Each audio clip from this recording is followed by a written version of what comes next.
गौरी पुत्र गणेश भगवान की जय। जय श्री कृष्णा, राधे राधे। नमस्कार दोस्तों, आपके अपने YouTube चैनल एक्सप्लोरिंग देवस्थानम में आपका स्वागत है। इस वीडियो में हम निर्जला एकादशी की व्रत कथा सुनते हैं। एक बार भीमसेन व्यास जी से कहने लगे कि हे पितामह, भ्राता युधिष्ठिर, माता कुंती, द्रौपदी, अर्जुन, नकुल और सहदेव आदि सब एकादशी का व्रत करने को कहते हैं, परंतु महाराज मैं उनसे कहता हूँ कि भाई मैं भगवान की शक्ति पूजा आदि तो कर सकता हूँ, दान भी दे सकता हूँ, परंतु भोजन के बिना नहीं रह सकता। इस पर व्यास जी कहने लगे कि हे भीमसेन, यदि तुम नरक को बुरा और स्वर्ग को अच्छा समझते हो तो प्रतिमास की दोनों एकादशियों को अन्न मत खाया करो। भीम कहने लगे कि हे पितामह, मैं तो पहले ही कह चुका हूँ कि मैं भूख सहन नहीं कर सकता। यदि वर्ष भर में कोई एक ही व्रत हो तो मैं रख सकता हूँ, क्योंकि मेरे पेट में व्रक नाम वाली अग्नि है, सो मैं भोजन किए बिना नहीं रह सकता। भोजन करने से वह शांत रहती है, इसलिए पूरा उपवास तो क्या, एक समय भी भोजन के बिना मैं नहीं रह सकता। अतः आप मुझे कोई ऐसा व्रत बताइए जो वर्ष में केवल एक ही बार करना पड़े और मुझे स्वर्ग की प्राप्ति हो जाए। श्री व्यास जी कहने लगे कि हे पुत्र, बड़े बड़े ऋषियों ने बहुत शास्त्र आदि बनाए हैं जिनसे बिना धन के थोड़ा परिश्रम से ही स्वर्ग की प्राप्ति हो सकती है। इसी प्रकार शास्त्रों में दोनों पक्षों की एकादशी का व्रत मुक्ति के लिए रखा जाता है। व्यास जी के वचन सुनकर भीमसेन नरक में जाने के नाम से भयभीत हो गए और कांपकर कहने लगे कि अब क्या करूं, मास में 2 व्रत तो मैं कर नहीं सकता। हाँ, वर्ष में एक व्रत करने का प्रयत्न अवश्य कर सकता हूँ।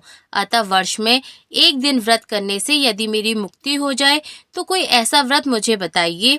यह सुनकर व्यास जी कहने लगे कि वृषभ और मिथुन की संक्रांति के बीच ज्येष्ठ मास के शुक्ल पक्ष की जो एकादशी आती है उसका नाम निर्जला है। तुम उस एकादशी का व्रत करो। इस एकादशी के व्रत में स्नान और आचमन के सिवा जल वर्जित है। आचमन में 6 मास से अधिक जल नहीं होना चाहिए, अन्यथा वह मद्यपान के सदृश हो जाता है। इस दिन भोजन नहीं करना चाहिए, क्योंकि भोजन करने से व्रत नष्ट हो जाता है। यदि एकादशी को सूर्योदय से लेकर द्वादशी के सूर्योदय तक जल ग्रहण न करें तो उसे सारी एकादशियों के व्रत का फल प्राप्त होता है। द्वादशी को सूर्योदय से पहले उठकर स्नान आदि करके ब्राह्मणों को दान आदि देना चाहिए। इसके पश्चात भूखे और सत्पात्र ब्राह्मण को भोजन कराकर फिर आप भोजन कर लेना चाहिए। इसका फल पूरे 1 वर्ष की संपूर्ण एकादशियों के बराबर होता है। व्यास जी कहने लगे कि हे भीमसेन, यह मुझको स्वयं भगवान ने बताया है। इस एकादशी का पुण्य समस्त तीर्थों और दानों से अधिक है। केवल एक दिन मनुष्य निर्जल रहने से पापों से मुक्त हो जाता है। अतः जो मनुष्य निर्जला एकादशी का व्रत करते हैं उनकी मृत्यु के समय यमदूत आकर नहीं घेरते, वरन भगवान के पार्षद उसे पुष्पक विमान में बिठाकर स्वर्ग को ले जाते हैं। अतः संसार में सबसे श्रेष्ठ निर्जला एकादशी का व्रत है, इसलिए यत्न के साथ इस व्रत को अवश्य करना चाहिए। उस दिन ओम नमो भगवते वासुदेवाय मंत्र का उच्चारण करना चाहिए और गोदान अवश्य करना चाहिए।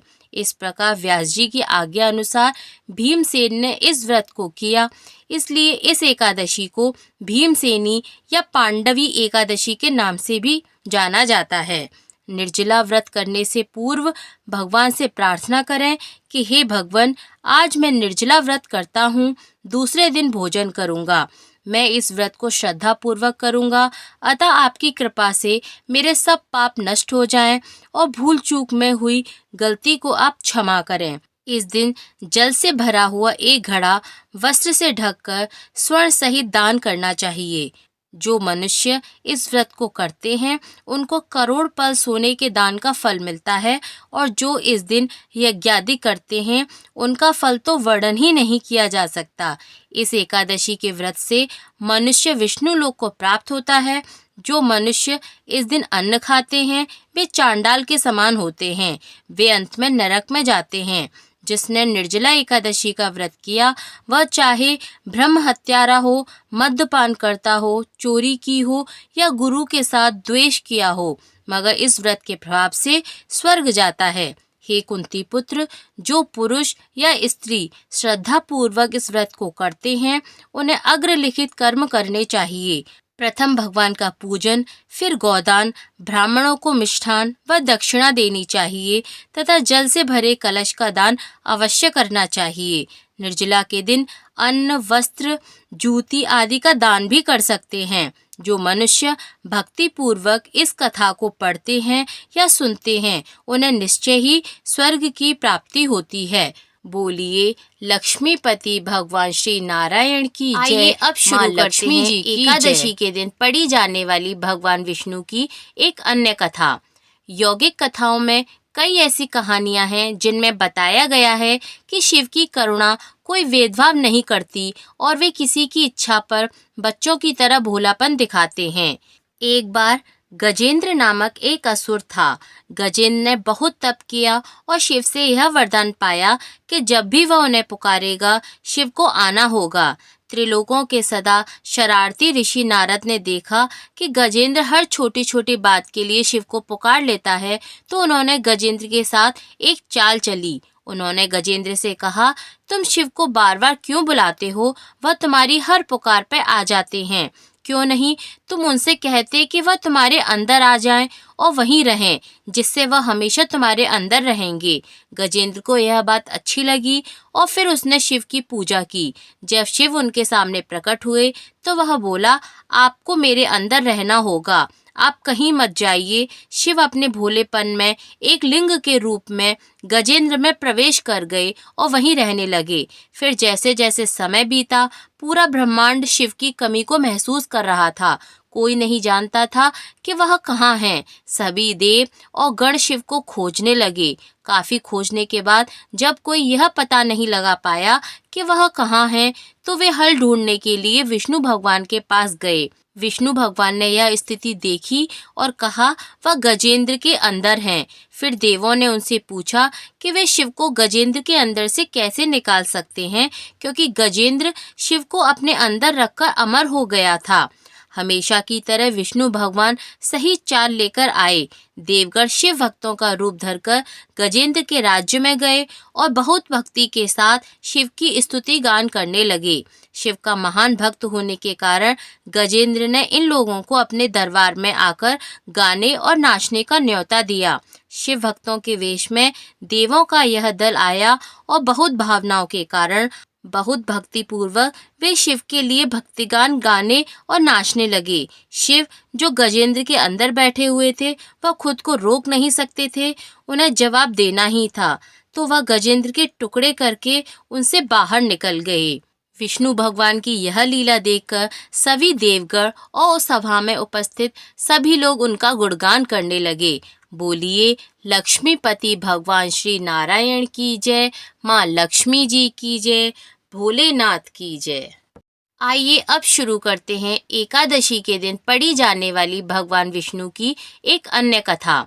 यौगिक कथाओं में कई ऐसी कहानियां हैं जिनमें बताया गया है कि शिव की करुणा कोई भेदभाव नहीं करती और वे किसी की इच्छा पर बच्चों की तरह भोलापन दिखाते हैं। एक बार गजेंद्र नामक एक असुर था। गजेंद्र ने बहुत तप किया और शिव से यह वरदान पाया कि जब भी वह उन्हें पुकारेगा शिव को आना होगा। त्रिलोकों के सदा शरारती ऋषि नारद ने देखा कि गजेंद्र हर छोटी छोटी बात के लिए शिव को पुकार लेता है, तो उन्होंने गजेंद्र के साथ एक चाल चली। उन्होंने गजेंद्र से कहा, तुम शिव को बार बार क्यों बुलाते हो? वह तुम्हारी हर पुकार पे आ जाते हैं। क्यों नहीं तुम उनसे कहते कि वह तुम्हारे अंदर आ जाएं और वहीं रहें, जिससे वह हमेशा तुम्हारे अंदर रहेंगे। गजेंद्र को यह बात अच्छी लगी और फिर उसने शिव की पूजा की। जब शिव उनके सामने प्रकट हुए तो वह बोला, आपको मेरे अंदर रहना होगा, आप कहीं मत जाइए। शिव अपने भोलेपन में एक लिंग के रूप में गजेंद्र में प्रवेश कर गए और वहीं रहने लगे। फिर जैसे जैसे समय बीता पूरा ब्रह्मांड शिव की कमी को महसूस कर रहा था। कोई नहीं जानता था कि वह कहाँ हैं। सभी देव और गण शिव को खोजने लगे। काफी खोजने के बाद जब कोई यह पता नहीं लगा पाया कि वह कहाँ हैं, तो वे हल ढूंढने के लिए विष्णु भगवान के पास गए। विष्णु भगवान ने यह स्थिति देखी और कहा वह गजेंद्र के अंदर हैं। फिर देवों ने उनसे पूछा कि वे शिव को गजेंद्र के अंदर से कैसे निकाल सकते हैं, क्योंकि गजेंद्र शिव को अपने अंदर रखकर अमर हो गया था। हमेशा की तरह विष्णु भगवान सही चाल लेकर आए। देवगण शिव भक्तों का रूप धरकर गजेंद्र के राज्य में गए और बहुत भक्ति के साथ शिव की स्तुति गान करने लगे। शिव का महान भक्त होने के कारण गजेंद्र ने इन लोगों को अपने दरबार में आकर गाने और नाचने का न्योता दिया। शिव भक्तों के वेश में देवों का यह दल आया और बहुत भावनाओं के कारण बहुत भक्ति पूर्वक वे शिव के लिए भक्तिगान गाने और नाचने लगे। शिव जो गजेंद्र के अंदर बैठे हुए थे, वह खुद को रोक नहीं सकते थे। उन्हें जवाब देना ही था, तो वह गजेंद्र के टुकड़े करके उनसे बाहर निकल गए। विष्णु भगवान की यह लीला देखकर सभी देवगण और सभा में उपस्थित सभी लोग उनका गुणगान करने लगे। बोलिए लक्ष्मीपति भगवान श्री नारायण की जय, माँ लक्ष्मी जी की जय, भोलेनाथ की जय।